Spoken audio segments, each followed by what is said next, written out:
Hi, I'm Alice, co-founder of Rehla Box. I've been in the Middle East for 6 years. I've spent 12 years working in nurseries and working as a nanny. And I kind of started Rehla Box because I spent a lot of time with nannies that didn't really know what to do with children, how to approach learning, how to engage them, and would kind of throw an iPad in front of them and leave them to their own devices. So Rehla Box comes with 14 to 16 activities on a specific theme, and the nanny can teach the child about that theme whilst engaging in certain activities that focus on maths, literacy, creative art and design, personal, social, emotional, and all the different 7 areas of the EYFS, basically. Can you tell me a little bit about yourselves? Hi Alice, thank you so much for having us. I'm Megan. We're both from Dear Parent Love Teacher. I've been in the Middle East for about 13, 14 years now and teaching for just over 18 years. I've taught from the little ones up to the higher primary, so across all the age groups. And part of my love for teaching and being a teacher is to create an environment where kids feel safe, children feel safe, they feel that they can take challenges, take risks in their learning, and just learn about the world around them. Hi, I'm Ali. I've been teaching for around 20 years. Half of that is here in the Middle East. I also have been teaching right through primary, but I'm a passionate early childhood educator. I did my master's in early education, and my specific focus was on different ways I could build stronger connections between the school environment and the home environment. Amazing. Today we discuss messy play and sensory play and how children engage with the world around them, using their senses, engaging in the different materials. How do you find messy play in your classrooms? I think messy play is an essential part of classrooms, and it should be an essential part of home environments too. It's such an important part of childhood development. I think that it's one of those things that looks like chaos, but in actual fact, it's where deep learning is taking place. I think when children have the opportunity to really just literally get messy, so much is happening that we're not always aware of as adults and parents and teachers. There's a lot of language development happening. They're exposing themselves to their senses around them. So yeah, lots is happening in that area. And it often looks like chaos, but it's so necessary and so calm and so engaging for the children. It is. I think one of the things that I've learnt from working with very young children is a different perspective on education. Instead of being so focused on goals and products, we focus on the process, because it's the process of learning where the deep learning takes place. And messy play is perfect for that, because it's all about exploring, experimenting, and just kind of figuring stuff out for yourself. I think that trial and error in messy play is really, really important. And I think that's where the learning happens. The children have an idea of something that they would like to maybe create, and things don't always work out that way. And so they get to test things and find different ways for things to work. Definitely. It's amazing. I think it's a great way for them to focus on problem solving, for example, like building a sandcastle. They need it to balance, they need to structure it, they need to... Exactly. They learn so much through engaging in this play. They do, because one side of the sandcastle then sort of slips down and falls, and then it's like, oh gosh, what are we going to do now? How do we stabilize this? And so they're constructing, they're storytelling. Problem solving. Early days of engineering happening. Yeah. It's all happening there. Exactly. And what do you think the best sensory play for the classroom is? Like, what do you think the children really engage in?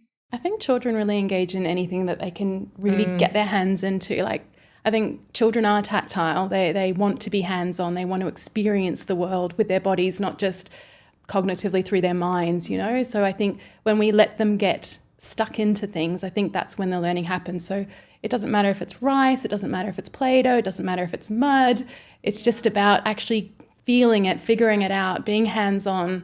For sure. Play-Doh were always my calmest 10 minutes in the classroom. I feel like you get the Play-Doh out, get the Play-Doh tools out. They're using their fine motor skills and they're so calm and relaxed that it's just lovely. So true. Actually, even like in classroom settings, we often have sort of like older children will come down, like as buddies and things like that. And they have so much fun. Play-Doh. They gravitate towards it. They want to be hands-on as well. They want to experience things. Yeah. Yeah. I'm like, this is fun. Okay. And how can messy play be adapted for different ages and developmental stages? Okay, I think for the really little ones, you need to be obviously quite conscious that they're mouthing everything, so everything needs to be mouth safe. Yeah. So it's great to use things from the kitchen then. You can make amazing things. Chia seeds make great slime. You can make amazing things just using, things from your pantry, and that's probably the best thing to do for the really little ones. As they get a bit older, I think then you can also start looking at introducing things, or even when they're younger, actually, start introducing having water jugs and, anything, like Ali said, anything from the kitchen, just letting them explore and pour. And counting at that point, or sequencing. Half full, half empty, kind of transference.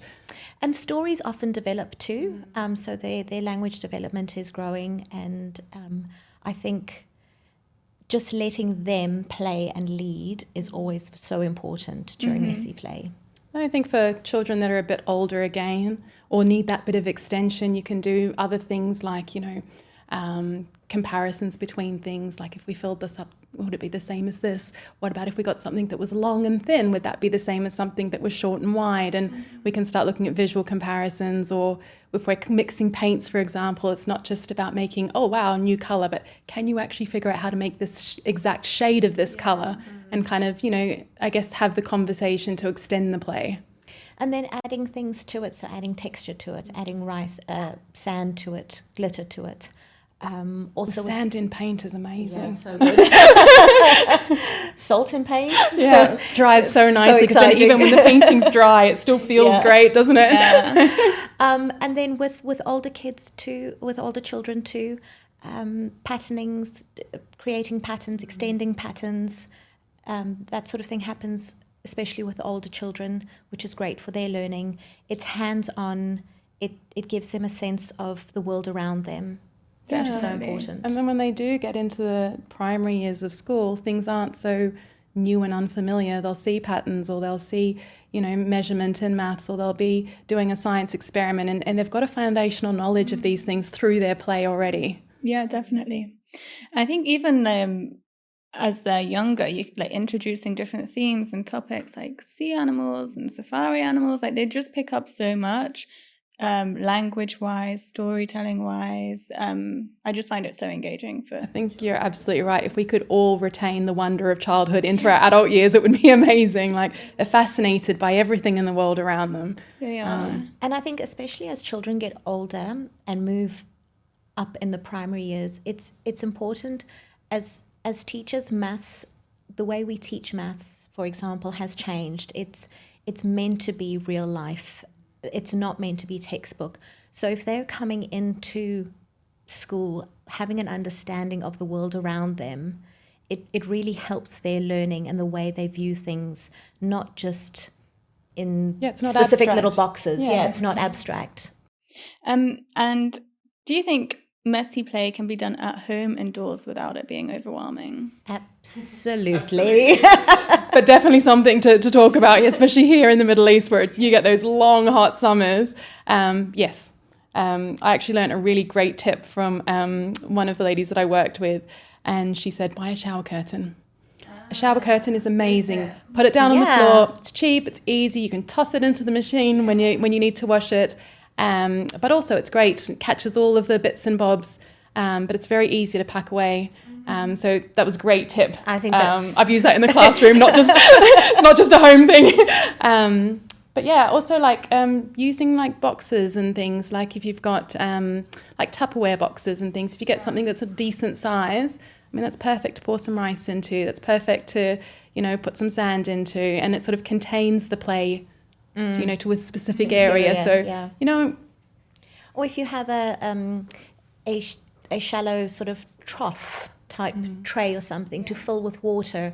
Water's such a great messy play resource. And it's not that messy either. I know, exactly. And I think it's always great to use like kitchen supplies, like get the pots and pans out, get the jugs out, get the spatula out, and just let them engage and have fun. A scrubbing brush and some like kitchen items is an absolute winner. It is. Even if it's just like fruit and vegetables that you need washed for a salad and things. It's I mean, you can repurpose everything.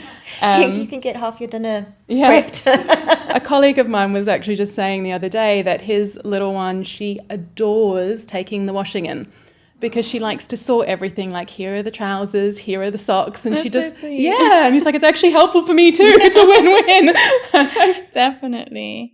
And what are some easy low prep messy play activities that you could do in the classroom or at home? I think at home, like we've said, whatever you can find. Obviously, like Ali said earlier, being mindful of young children and what's going into their mouths. Rice, pasta. Well, we did a good one the other day. We had the yogurt with a just touch of colouring in it. That's And really it's good. great Yeah. paint, you know. Doesn't matter if they paint their bodies, it's easy enough to clean up. Yeah. If you've got something like a dropper, just for those little fine motor skills, hand-eye coordination, that's great. But honestly, anything. Old toothbrush is also great. Yeah. It's a great scrubbing thing. Toy animals, give them a little scrub. Absolutely, yeah. Absolutely. You can get them to wash their toys, clean their toys.